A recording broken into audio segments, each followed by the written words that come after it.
Toto je ďalšie video z Richardového tripu v Praze. Tu je Richard a Lenka, keď robia fitcheck. Tu som dostával bidu za to, že chcem ísť jesť do Mekáča. Tu sme na Václaváku a tu... Rozmýšľam, čo tu dávajú zadarmo, že to je telo ľudí.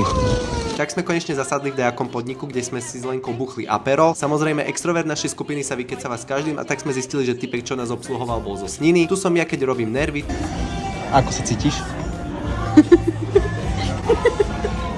Tu prišiel aperolček, tu činkáme. Tu nám Ero dával pachas nejakú ultra mega štipľavú papričku, čo štipe na 2 razy, akurát, že neštipala, tak neviem.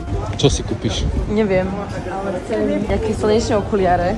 Kúkaj na ňu. A potom ešte nejaké pekné dopíky by som Čuješ chcela. do piči, ale mne ten aperol zapísal Aj mne. Hej. My sme dvaja pripití z aperolu, ktorý stal 10 eur a ideme do Primarku. Tu Lenka skúša okuliare, tu sme išli na šminky a tu konečne ideme do Mekáču, bo aj tak nič nekúpila, tak choľem sa najeme. Mamka volá. Coco. Pozdravujeme. Dvaja Slováci, čo sú najviac vládni. Počkaj, že už máme lejný beh. Tu chalujeme Mekáčik a tu konštatujeme. Najedli sme sa, dobre nám je, konečne. Aj ten aperol z nás už vyprchal, že sme behali, že? Je na čase si zase vypiť. Počuli ste slovo pánovo a pre viac takýchto videí z tripu daj follow, čau!